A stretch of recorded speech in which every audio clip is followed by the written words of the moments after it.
New polling figures just in. How will this affect the Heroes of Honeywood?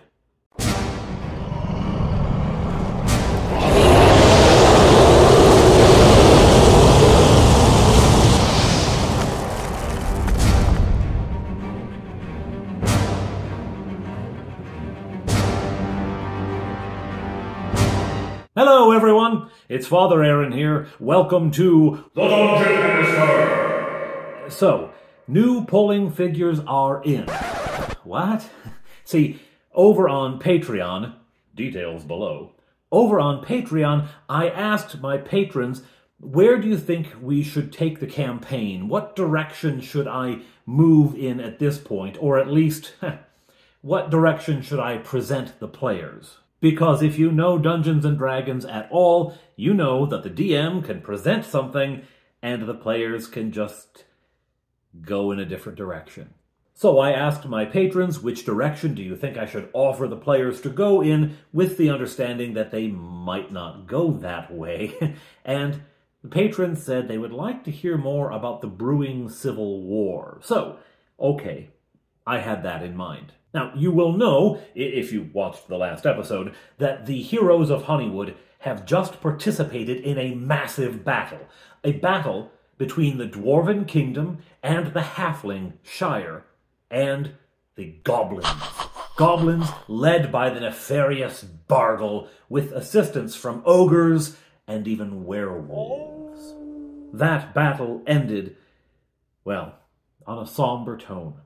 Many, many halflings died. Many dwarves paid for victory with their lives. It did cement the bonds of more than friendship between the dwarves and the halflings, in a moment when the Dwarven King stood up, Owain the Bold, stood up and declared the halflings as brothers and sisters, which, for a dwarf, is huge. I mean, dwarves are sort of like, keep to yourself, we'll keep to ourselves. But that unity forged on the battlefield is now quite profound. Anyhow, this is how the last episode ended, with that solemn victory. The heroes, along with the halfling army, are camping at the Dwarven Kingdom for a few days as they recover, treat the seriously wounded who can't be moved, search out stray goblins, stragglers, and mop up the remnants of any resistance that may still be out there. So they're there for a few days. During that time, there is the celebration at which the king made this announcement. There's also time for the adventurers to have some of their gear repaired, which the dwarven smiths gladly do, right? These are a group who brought down the wizard who was controlling the weather. Just watch the episode, will you? Anyway, these are heroes, right? These are our friends, allies, and so the dwarves happily repair their armor and silver a sword for them. You may remember that they have been carrying around in their bag of holding a dragon bone sword, which they had made for Count Kilmarnock as a sort of gift to butter him up, get him in a good mood, right? Before they ask a favor. The favor they have in mind is eventually requesting land for a stronghold. Well, okay. Anyway, so they have this gift, and they thought, wouldn't it be great to have it silvered, right? That would be a cool thing. The dwarves are happy to do it. They only ask that the players, the characters, produce the silver, right? So it takes, I can't remember how many silver coins I said it would take to purify the silver out and to edge I don't remember what it was. It wasn't huge, 20, 30 silver pieces or something. I don't remember. Anyway, so by the time they leave, the sword has been silvered along its edges. And so it looks pretty cool, I think. I don't know. I haven't tried doing the graphics yet. If I accomplished what I have in mind, then there it is. Doesn't it look cool? If I haven't accomplished what I had in mind, then there's the old graphic of the sword, which I still think looks cool, but never mind.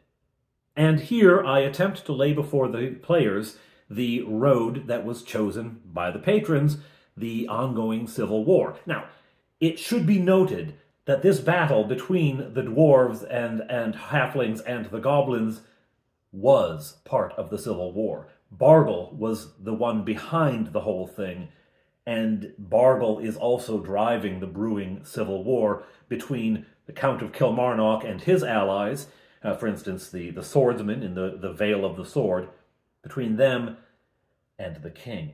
This is part of that larger fight, and more beckons as I tell the players, as we began the next session, I tell the players that the halfling army is looking to decamp and head back home. The soldiers have been away now for some time, weeks at this point, and they really just want to get back to their families, their farms. They want to go back and, well, begin the process of mourning and healing as a whole people, right? All right. So they're on their way. And I also mentioned that a number of the halfling soldiers were attacked, bitten, clawed by werewolves. And demi-humans don't get lycanthropy the way humans do. Now, I seem to have toyed at some point in this game with the idea that, no, we could have werewolf halflings, because that would be adorable. Anyway, so I don't actually remember where I left it with them, because I have an awful memory. I thought I had eventually come down on the side of no halflings, as it states in the rule book that halflings die, and elves and dwarves, the demi-humans die of lycanthropy within a month after having been infected. But the players say, no, you said they could become lycanthropes. Anyway, either way, and I do need to make a decision on that at some point, but either way, the army has a number of soldiers who have been infected and who need to be taken to a cleric post-haste. So that's going to be the major move. And I heavily lean on the idea that maybe they should be accompanied. Maybe they should have an escort. Maybe the player characters should go with to help them get to Kilmarnock and get their healing. But the players aren't interested in that. No, you've got a whole army. You're not going to have any trouble from werewolves. Besides, they all ran north. You don't have any problem. There won't be any werewolves bothering you. You've got a whole army of soldiers. You're going to go down into, the Count's lands. The Count's soldiers will be down there. You'll be fine. You'll be fine. Okay, so an idea I had brewing for something to happen down there isn't going to happen. This session was going to be travel anyhow, so I didn't have it all laid out and prepared, This was going to be a travel session one way or the other. It's just going to be travel in a different direction. Okay, very good. I did have some other things in mind as a possibility we might do some other time. I guess we're doing them now. Because what the party wants to do is trace what that druid was doing, follow the druid's road. Because you'll remember they encountered the druid as they were coming back from fighting Skane and going back to the dwarven camp. Well, along that route, the druid, Sister Abigail, she was traveling east. But if you look at the map, there's no road there. And in fact, when they encountered her, she was not on a road. She was in a clear place of the forest where, in a straight line almost, there weren't as many trees, there wasn't as much vegetation, and so there was something of a path. Well, they're curious about that, and she was going to Honeywood, and surely a druid would know the best way through the wilderness in that area, so let's go find out where she went. Okay, so we're striking off across the wood. Oh, all right. Just bring that out. So, having made their farewells to the halflings and the Master Sheriff and to Hamish, having made their farewells to the dwarves, the party sets out. They do leave at the same time as the halfling army, but at the eastern point of the lake, as the halfling army curves around to head back toward the river and the path that leads along the river to go back to the Shire, the party strikes out east. So now what I'm doing is rolling random encounters, and nothing really shows up for the first day's travel. They make it down to that path in the first day, and they're somewhere along that clearing. They find, again, the place in the woods where there just aren't as many trees. They find that, and that's about where they have to stop for the night, and they make camp. That night passes without incident. They move on eastward, and they are getting close to the mountains which loom in the east, a spur of mountains which sticks down from the mane of Marnock's Teeth. Now, the bit known as Marnock's Teeth is really east of here. It's the bit above, north of Honeywood, north of the Elven Realm. It's north of the Keep.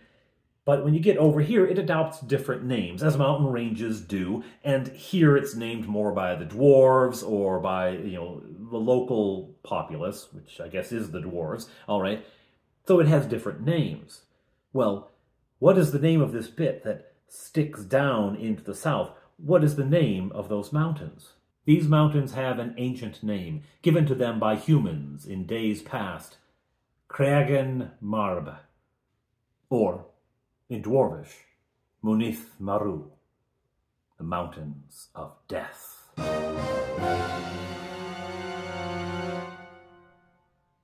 I don't know. Just scared. Yeah, is that why you're back? That's why he's back.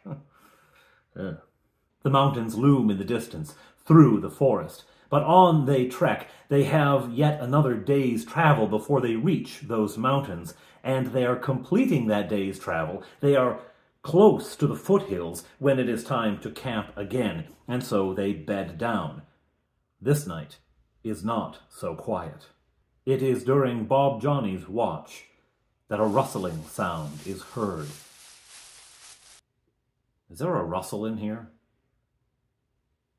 There is a rustling sound. There is a rustling sound in the bushes. Something is creeping closer. Not an enormous creature, nothing like an ogre or anything like that. Doesn't even sound as big as a goblin, but something grows closer. Bob Johnny is trying to decide whether he should wake up his companions or not. I mean, it doesn't sound huge. There's no roaring, snorting, bellowing, or anything like that. But what is that when he hears... What? Oh, no! And he quickly wakes up the rest of the party. They wake, springing up. What? They grab weapons, and they hear it again.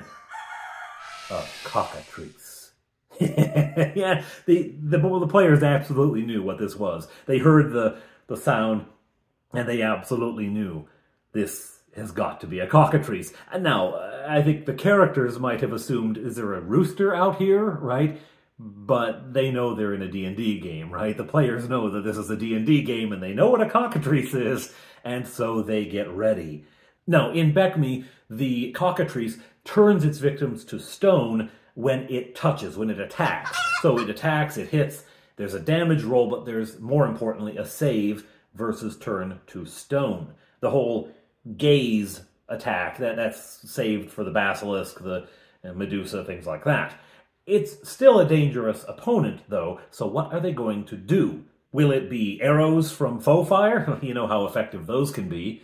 Magic missile, that would be a good solution. Lightning bolt, take it out one shot, no problem, right? No, they're going to web the thing. They're going to web the cockatrice. Well, I mean, why not, right? So that's what they end up doing. Now, I decide because it is small and it is fast, it is going to be able to try to escape. There's going to be a random sort of chance on this, or a 50-50 essentially. So I tell them to roll an attack dice, to roll a d20, and they need to get an 11 or higher to web this creature. Because they're fast, they can fly a little bit the way chickens can kind of fly, right? So there's a chance, right? So they roll. Fleetwood first, he rolls, and he gets... He just barely catches the cockatrice. So I say, you cast the spell, and the webs, the sticky strands shoot from your fingertips and fly through the air, and they begin to fill up the space where the cockatrice was. But as the webs launch through the air, the cockatrice begins to run, and it almost escapes the web. A couple of strands, however, land across its tail and wings, and it is caught, struggling at the edge of the web. Well, immediately up comes Bob Johnny, and doesn't he just finish the job, right? Just web all in its face. Now it becomes an easy job of just stabbing the thing to death slowly and painfully and horribly.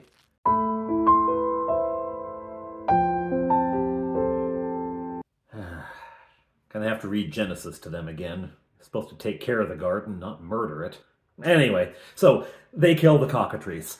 And then Fleetwood starts to ask, are cockatrices used for anything, like potions or anything? I said, yeah, a cockatrice could be useful in a potion. Does its head turn people to stone? So no, it's when you get hit. Oh, how about its claws, its beak? Could those be used? Yes, these could be ingredients. Okay, I want to take the cockatrice's head. And a debate ensues about which parts they should take, and eventually they just decide they're going to chop the whole thing up because it's too big to fit in the bag of holding. I decided a cockatrice is, it's got to be it's bigger than a chicken kind of thing. So they can't just shove the whole thing in the bag, but they can chop it up and the parts can go in. And okay, yeah, great. You can take the cockatrice parts. The inside of this bag is disgusting. They need to throw some laundry soap in there at some point. Ugh. Then they start to talk about, well, do cockatrices live together? Do they have like a lair, a nest, a whole bunch of cockatrices? Cockatruces? Do they have a whole bunch of them living together? And I decide that's an intelligence check. All right, everyone roll an intelligence check, and depending on how well you beat it, how much beneath your intelligence score you get, that'll determine what you know. And as it happens, Touchberry rolls like 8 under his intelligence. So, yeah, he knows cockatrice really well. Yeah, I've heard about this. They live in nests of a whole bunch of them together. And sometimes they have treasure. The shiny bits. They're like crows. They like to pick up shiny bits and they keep them, they save them. So there could be treasure in their lair. We should find where they live. And this is briefly debated. Big stack of cash? Lots and lots and lots of murder chickens. What do we want to do here? They eventually decide, you know what, let's leave well enough alone. We're just going to leave and not try to find the cockatrice den. Okay? Which, I roll up the numbers just to see what would have happened, because the guide gives you a range of how many animals there will be, how many monsters will be in a lair, and what kind of treasure they get. And I roll it all up, and I said, wow, you really would have gotten a lot of treasure, but you'd probably all be turned to stone, so not worth it. Not worth it. On they go the next morning. It is mid-morning when they begin to emerge from the forest, climbing up into the mountains, and they discover why they are called the Dead Mountains.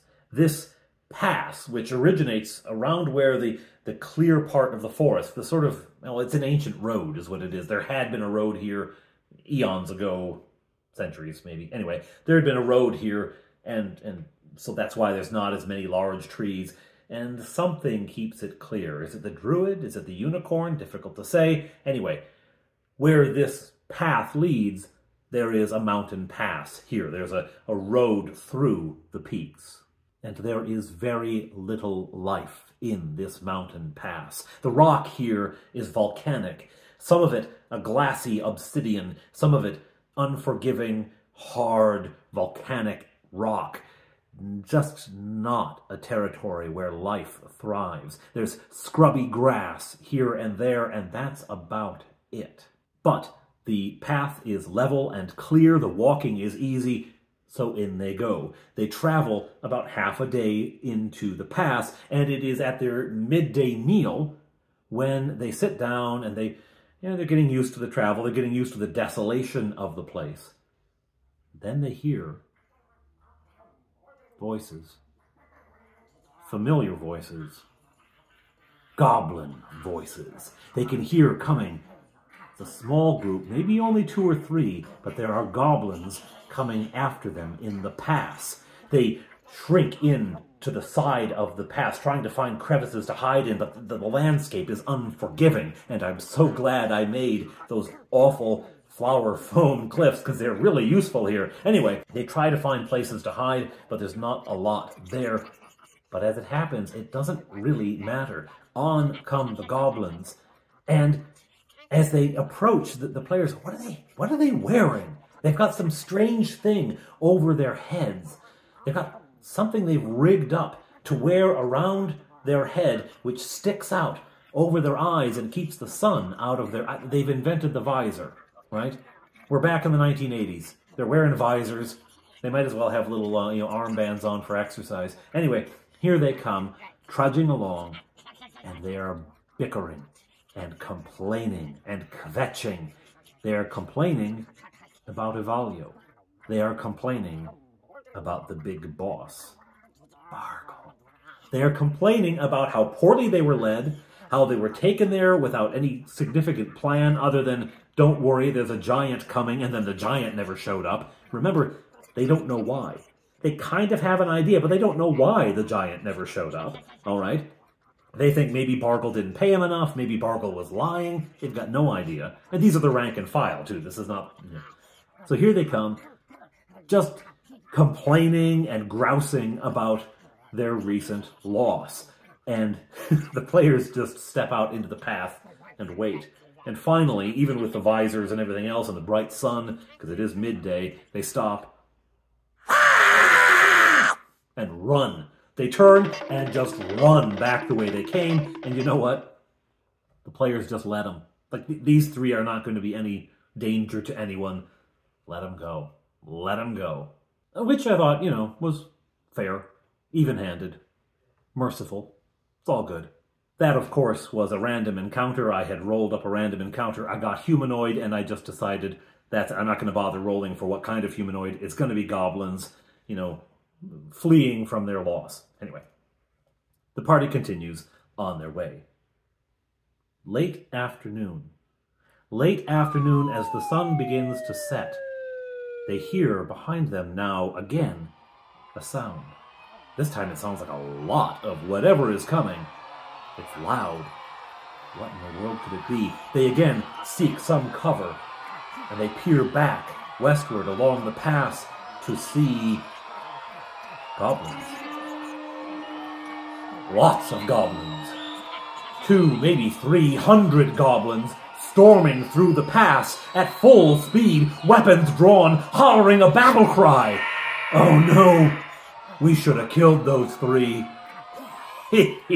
Anyway, this is one of the things that I had in mind to do at some point, and this is the perfect time. On comes this goblin army, charging at them, and Bob Johnny says, I'm firing magic missile. I'm going to fire magic missile right into the middle of them. So he steps out and he fires. The missiles go streaking through the air just as the goblins come in range of the spell, and the missiles fly right through the goblins. None of the goblins fall. None of them. Even though in the roll, 3 missiles, a couple of them came up with 6, 7 hit points of damage. Nothing.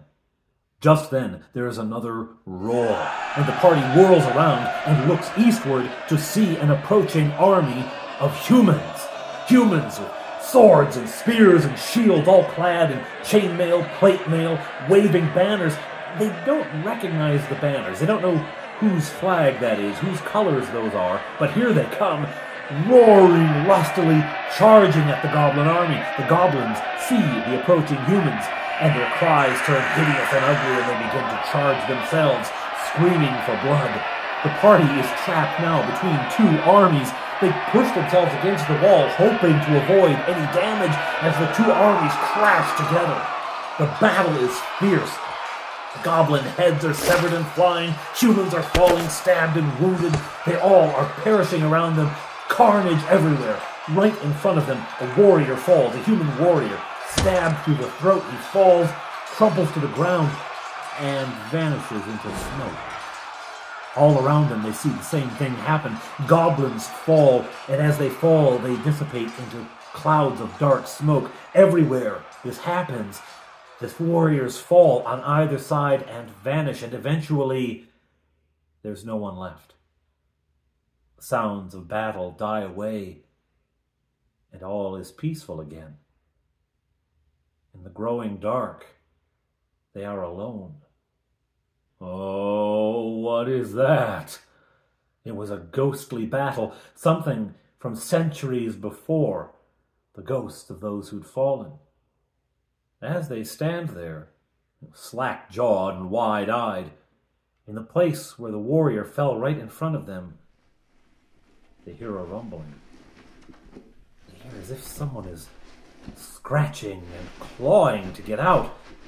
And then, boom, through the earth launches a skeletal hand, clawing upward, followed by the rest of a skeletal body. A warrior emerges from the ground. Other places where they saw warriors, both goblin and human, fall, emerge skeletons. Some goblinoid skeletons, some human. They emerge, shaking the dirt and grime from their bodies, their rusted armor, their rusted weapons clanking, and they turn their hollow eyes toward the party, and leering begin to approach.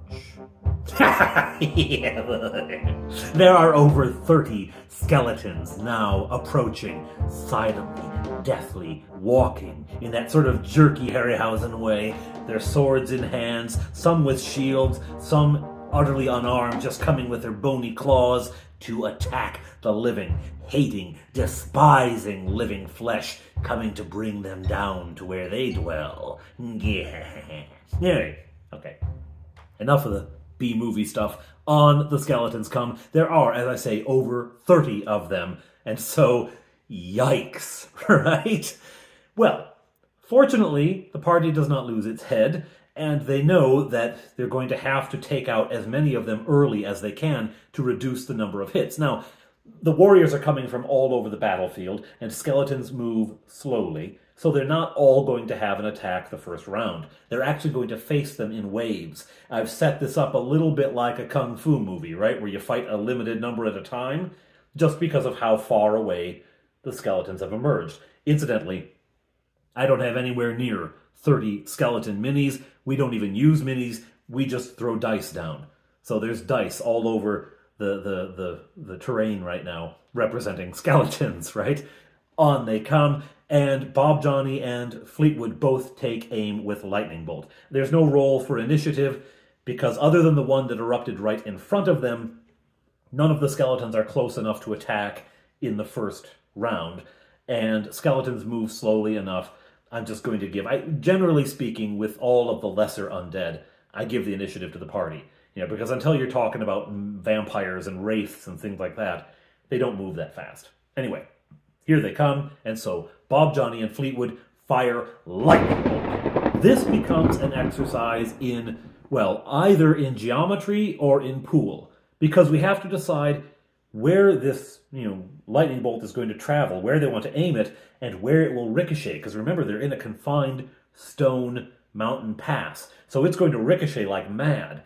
So how many bounces can they get? The whole pass is just under 30 feet wide, so if they do this right, they might get 2 bounces, right? The last, because it's a 60-foot bolt of lightning. So we play with that. How many can I knock down, right? I don't let them actually get a ruler out, because their players can see the whole board, but the characters are in the scene. They can't see all the angles, so I don't let them do that. But once they've decided, I then take a ruler and I say, okay, it's going to go here. You're going to take out 1, 2, 3. That first shot's good. It's going to bounce. Oh, you get another 2 and that return bounce, right? So we work it all out, and they both fire. And I don't remember how many they take down, but, a lightning bolt is such a high damage spell that every skeleton within the beam is a goner. It bursts into stone, charred bones, rather, flying everywhere. So they take out a whole pack in the first shot, but that's their only lightning bolt, right? They each have one, and those are now gone, and on come the skeletons. Bob Johnny fires a magic missile. He always memorizes, too. He fires a magic missile, and the missiles streak out into the space, and they hit, 3, they always hit, 3 targets. 2 are damaged but not destroyed. 1 is utterly blown to bits. Faux fire begins raining arrows out into the space. She hits some, she misses some. That's faux fire for you. Fleetwood, I don't know why he doesn't cast web. I don't know why he decides not to use it, but he switches to his own bow at first, and eventually to sword. Meanwhile, Touchberry has engaged with the one that erupted right in front of them, and he has an ongoing battle with this thing. He misses a number of times, just bad luck with the dice, eventually connects. the thing shatters, right? And he's on to the next. All this while, the skeletons are getting closer and closer and closer. The remaining ones are getting closer and closer. And so they start to have to face 3 here, 4 there, right? They start to come in waves, in clusters. And it gets actually harder the longer the combat lasts, because the skeletons start to coalesce into a line, right? They start to come as a mass. Now, it is a hard fight, and all of the heroes take some damage. All of them are wounded in this. Nothing huge. I mean, the skeletons are attacking with normal and short swords and spears and that kind of stuff. I do want to introduce at some point, I've got to develop the mechanic for it, damage from rusty weapons, right? Because when you're facing skeletons that have been in the ground for centuries, their weapons are going to be a mess, right? If their weapons survive at all. So, you know, it's got to do something. Anyway, I haven't figured it out yet. Maybe somebody has. If you have, or if you know who has, put it in the comments. I'd love to know. Anyway, on the skeletons come, and eventually they do cut them all down, but it costs them. They're wounded. It's nothing huge, nothing life-threatening, but they're brought down quite a bit. Yeesh. Let's not camp here, right? Maybe we could go further down the pass before we make camp. I know it's getting dark, but I don't want to camp here. Nobody wants to camp there at the site of an old battle, so they pull up and keep going. Eventually, they feel that they've gone far enough to put the battle behind them, and they make camp. All right, fine. During Fleetwood's watch, there is a noise. A clicking. A scuttling. Where's it coming from? It's coming from above you. He whirls around just in time to see, coming down the cliff face, a number of spiders. These are hunter spiders found in the creature catalog. That is a really good book. Anyway, here they all come in a pack, as hunter spiders do, to find a meal, right? They're going to take one of these delicious little things back to their nest, so they think. Down they come, 6 of them, coming down the cliff face. What the party doesn't know is that there are 2 more approaching from the other side. They don't see them, though. They don't hear them yet. So they leave that cliff face, and they back up to give themselves some space. As the spiders reach the ground, they're not landing on them. They back away from the cliff and prepare for combat. Roll for initiative. The party gets initiative, and they begin firing arrows into the spiders. The spiders charge forward to attack. This combat actually ends up being pretty serious. This combat actually ends up being pretty difficult, partly because of a number of just missed rolls, just bad luck with the dice for the players, and good luck for the spiders. It ends up to be a pretty pitched battle, right? And the spiders are no slouches either. They're pretty tough.